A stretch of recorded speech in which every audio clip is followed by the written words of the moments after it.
Good morning friends. आज हम देखेंगे एक्सरसाइज 2.1 ऑफ क्लास 12 मैथ्स।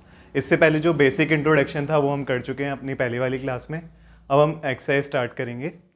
जो हमारा फर्स्ट क्वेश्चन है एक्सरसाइज 2.1 का, उसको करने से पहले हमें प्रिंसिपल ब्रांच देखनी पड़ेगी जो हमने पिछली वीडियो में करी थी। जो साइन की प्रिंसिपल ब्रांच है वो है -π/2 से π/2 तक। ऐसे ही कोस की जो प्रिंसिपल ब्रांच है वो 0 से π तक है, 10 की -π/2 से π/2 तक। और यहाँ पे कर्व ब्रैकेट है, यहाँ पे स्क्वायर ब्रैकेट है। ये सब हमने पिछली वीडियो में डिस्कस कर लिया था। ऐसे ही कोट की प्रिंसिपल ब्रांच है सेक की और कोसेक की है। तो आइए क्वेश्चन स्टार्ट करते हैं। पहला क्वेश्चन है हमारा साइन इनवर्स -1/2।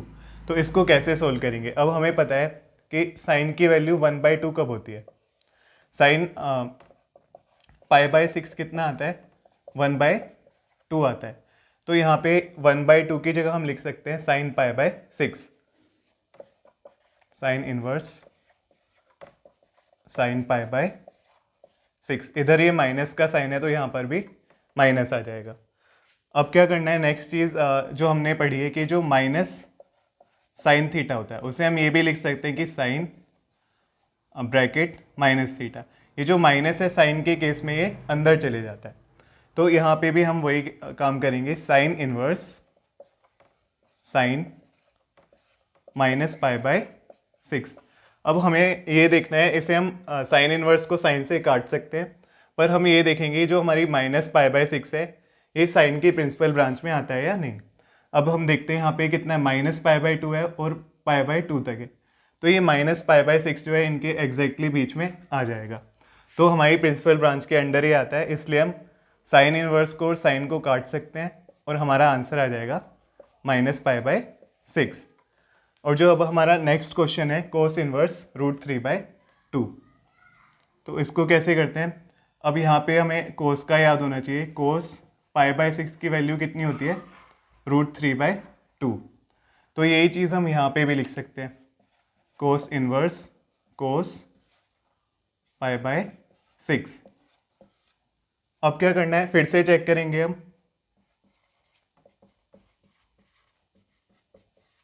ये जो π/6 है क्या ये कोस के अंदर आ रहा है? कोस की जो प्रिंसिपल ब्रांच है उसके अंदर आ रहा है या नहीं? अब कोस की प्रिंसिपल ब्रांच कितनी है? 0 से लेके π तक। तो सीधी सी बात है π/6 भी इसके अंदर आ जाएगा। तो अब हम इस कोस इनवर्स को और कोस को कैंसिल कर सकते हैं और इसका आंसर भी हमारा कितना आ जाएगा? π/6 आ जाएगा। जो हमारा क्वेश्चन नंबर 3 है वो भी बिल्कुल 1 और 2 की तरह होगा, और जो 4 है बिल्कुल वो भी सेम है, पर उसे देख लेते हैं एक बार। जैसे ये लिखा है tan इनवर्स -√3। तो हमें इस वैल्यू पे ध्यान देखना है कि 10 में √3 वाली वैल्यू कब आती है। तो इसके लिए हमें याद है कि 10 π/3 पे जो है √3 वाली वैल्यू आती है इसकी।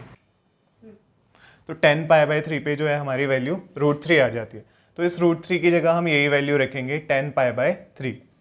तो इसे लिखेंगे हम 10 इनवर्स 10 π/3 और ये minus sine as it is आ जाएगा यहाँ पर। अब नेक्स्ट क्या होगा, जैसे साइन के केस में था ऐसे ही 10 के केस में हो जाएगा। जैसे -tan θ है हमारे पास, तो हम उसे क्या लिख सकते हैं? 10 -θ। ये चीज़ हम ऐसे लिख सकते हैं साइन के केस में भी और tan के केस में भी।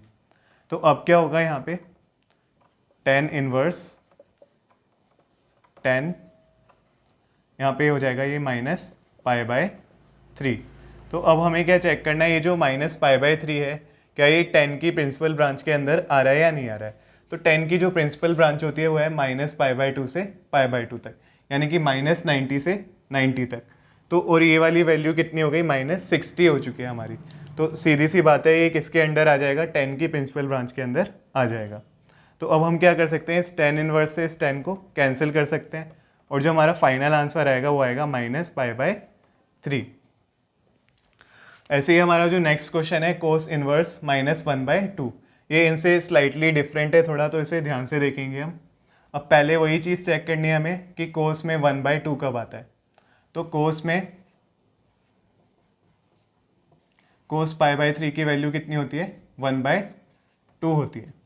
तो यहाँ पे भी हम वही चीज़ रखेंगे, कोस इनवर्स और यहाँ पे माइनस कोस π/3 3।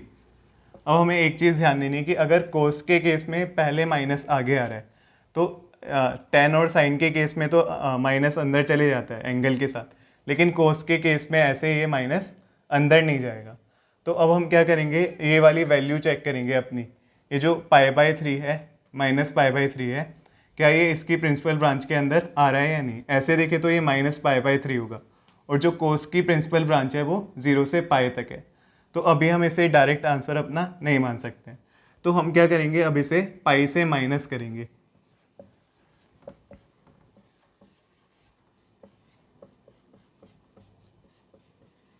अगर कोस के केस में कभी भी माइनस आगे आ रहा है तो हमें वही काम करना है, जो भी एंगल है उसे पाई से माइनस करना है। तो आगे क्या होगा, कोस इनवर्स कोस, और ये हो जाएगा 2π/3। अब भी फिर से हमें चेक करना पड़ेगा क्या ये इसकी प्रिंसिपल ब्रांच के अंदर आ रहा है या नहीं आ रहा है।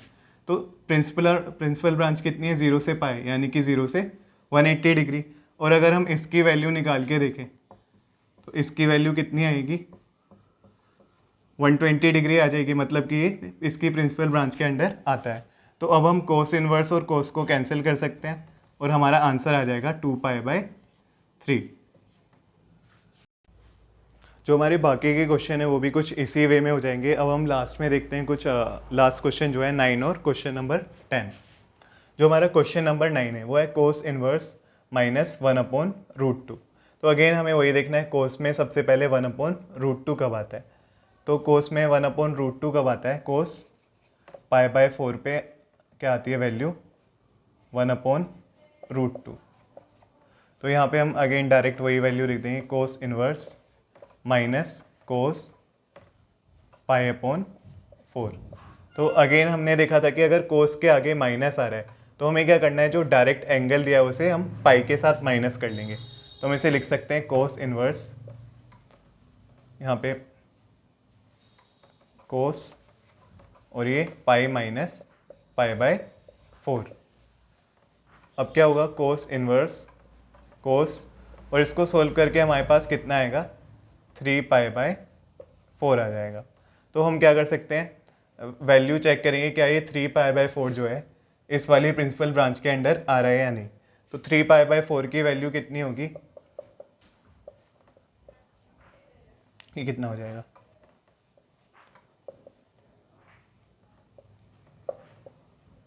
तो कितना आ जाएगा ये 135 डिग्री, मतलब कि ये इसकी प्रिंसिपल ब्रांच के अंदर है। तो हम कोस इनवर्स और कोस को काट देंगे और हमारा जो आंसर आएगा वो आ जाएगा 3π/4। जो हमारा नेक्स्ट क्वेश्चन है वो है कोसेक इनवर्स -√2। तो अगेन हमें चेक करना है कोसेक की वैल्यू √2 कब होती है। तो √2 कब होगी, π/4 पर। तो इसे हम डायरेक्ट लिख लेंगे, माइनस कोसेक π/4। तो जैसे साइन और टेन के केस में ये जो माइनस है वो एंगल के साथ आ जाता है, ऐसे ही कोसेक के केस में भी होगा।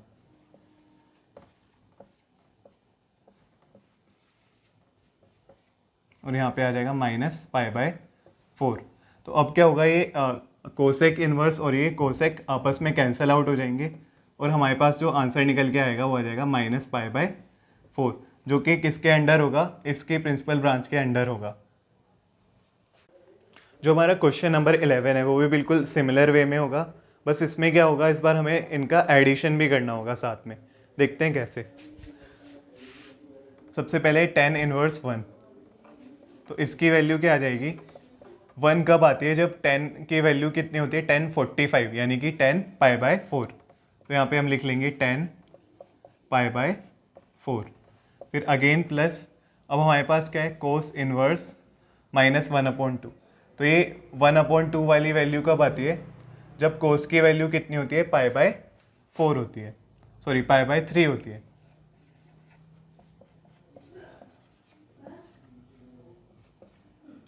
अब क्या है हमारे पास, साइन इनवर्स -1/2।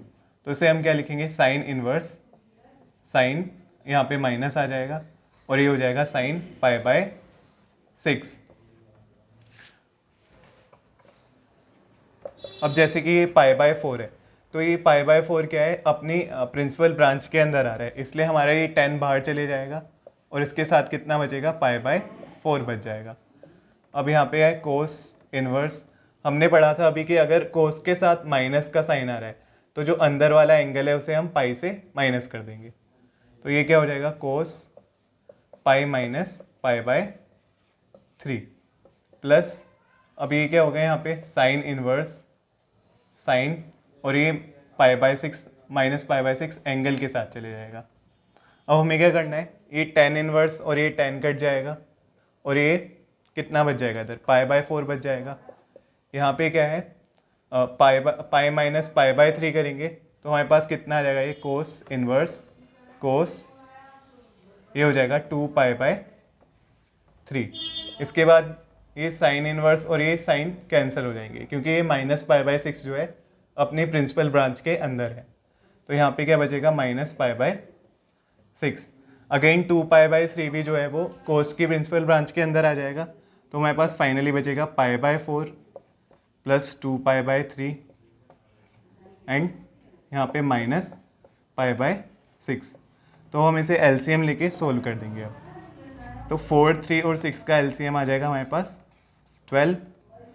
यहाँ पे हमारे पास आएगा 3 पाई, यहाँ पे 3 4 ज़ा 12 तो 2 4 ज़ा 8 पाई, और यहाँ पे माइनस आ जाएगा प्लस माइनस माइनस 6 2 ज़ा 12 तो यहाँ पे 2 पाई। तो इसे सोल्व करेंगे तो हमारे पास कितना आएगा, 3 + 8 11, 11 - 2 तो 9 पाई अपॉन 12, या फिर हम कह सकते हैं कि 3 पाई अपॉन 4। तो ये हमारा आंसर आ जाएगा 3 पाई अपॉन 4। नेक्स्ट क्वेश्चन है हमारा क्वेश्चन नंबर 12। ये क्या लिखा है, cos inverse 1/2 plus 2 sine inverse minus 1/2। तो सबसे पहले यहाँ पे कोस इनवर्स 1/2 वैल्यू कब आती है, कोस के अंदर 1/2 वैल्यू आती है पाई बाय 3 पे। तो ये हो जाएगा कोस पाई बाय 3, और यहाँ पे 2 साइन इनवर्स। अब हमें देखना है 1/2 वैल्यू कब आती है साइन के अंदर, तो साइन पाई बाय 3 पे क्या होता है, पाई बाय 6 पे जो है 1/2 वैल्यू आती है। तो यहाँ पे हो जाएगा साइन पाई बाय 6, और माइनस साइन है इधर तो माइनस साइन यहाँ पे भी आ जाएगा। अगेन इसको सोल्व करेंगे, इस बार माइनस का केस नहीं है तो हम सीधे सीधे क्या कर सकते हैं, इसे सोल्व कर सकते हैं। तो हमारा ये कोस इनवर्स और कोस कैंसिल हो जाएगा, तो हमारे पास यहाँ बचेगा पाई बाय 3, और यहाँ पे साइन इनवर्स और साइन कैंसिल हो जाएगा, और यहाँ पे बचेगा हमारे पास पाई बाय 6 जो कि 2 के साथ मल्टीप्लाई हो जाएगा। अब हम क्या कर सकते हैं, या तो इसे यहीं पे सोल्व कर लें, ये क्या हो जाएगा पाई बाय 3, और इधर भी हमारे पास क्या आ गया पाई बाय 3। तो ये किसके इक्वल आ जाएगा, 2 पाई बाय 3 के इक्वल आ जाएगा। Next question is question number 13, sine inverse x is equal to y. तो हमें y की रेंज बतानी है कहाँ से कहाँ तक होगी। तो हमें पता है कि साइन की जो प्रिंसिपल ब्रांच होती है वो माइनस पाई बाय 2 से पाई बाय 2 तक होगी, ठीक है। और स्क्वायर ब्रैकेट का मतलब क्या होता है कि ये माइनस पाई बाय 2 वैल्यू भी आ सकती है, और इसके इससे ज़्यादा वैल्यू भी आएगी। ऐसे ही इधर पाई बाय 2 है और स्क्वायर ब्रैकेट है, इसका मतलब क्या है कि y की वैल्यू पाई बाय 2 भी आ सकती है और इससे कम भी आएगी। तो यहाँ पे हम इसे ऐसे डिनोट कर सकते हैं, minus pi by 2 greater than equals to y, and यहाँ पे पाई बाय 2 आ जाएगा। तो सॉरी, यहाँ पे ये जो ग्रेटर का साइन है ये इस तरफ आएगा ऐसे, क्योंकि y की वैल्यू जो है इस पाई बाय 2 से के बराबर होगी या इससे छोटी होगी, तो इस तरह से होगा ये। जो हमारी एक्सरसाइज का लास्ट क्वेश्चन है वो है क्वेश्चन नंबर 14, और वो क्या है, tan inverse √3 minus sec inverse -2। तो यहाँ पे tan इनवर्स आ जाएगा हमारा, और √3 tan में कब आता है, tan पाई बाय 3 पर आता है। तो यहाँ पे हम लिखेंगे tan पाई बाय 3। अगेन यहाँ पे sec इनवर्स है, और sec में 2 वैल्यू कब आती है, माइनस पाई बाय 3 पे आएगी। तो यहाँ पे हम लिखेंगे sec, और यहाँ पे हमारा आ जाएगा पाई बाय 3, और जो हमारा माइनस का साइन है वो हमें इधर ही लगाना पड़ेगा। अब ये जो पाई बाय 3 है ये 10 की प्रिंसिपल ब्रांच के अंदर आता है, तो इसलिए ये 10 इनवर्स और ये 10 कैंसिल आउट हो जाएंगे। हमारे पास यहाँ क्या बचेगा, पाई बाय 3 बचेगा। अब जैसे हमने कोस के केस में देखा था कि जब अगर बाहर माइनस आ जाता है तो अंदर अंदर वाले एंगल को पाई से माइनस कर देंगे। ऐसे ही सेक के केस में हम क्या करेंगे, सेक के केस में भी इस एंगल को पाई से माइनस कर देंगे। तो ये क्या हो जाएगा, सेक इनवर्स सेक, और ये हो जाएगा पाई माइनस पाई बाय 3। इसके बाद नेक्स्ट स्टेप होगा हमारा पाई बाय 3 माइनस, और ये कितना होगा, ये इसको सोल्व करेंगे तो हमारे पास आ जाएगा 2 पाई बाय 3, और 2 पाई बाय 3 की वैल्यू जो है सेक की प्रिंसिपल ब्रांच के अंदर आ जाएगी। तो ये सेक सेक कैंसिल हो जाएंगे और यहाँ पे हमारे पास बचेगा 2 पाई बाय 3। अब क्या करेंगे, इसे सोल्व जब हम करेंगे तो ये कितना हो जाएगा, पाई माइनस 2 पाई, तो हमारे पास फाइनल आंसर आ जाएगा माइनस पाई बाय 3। ये हमारा फाइनल आंसर आ गया।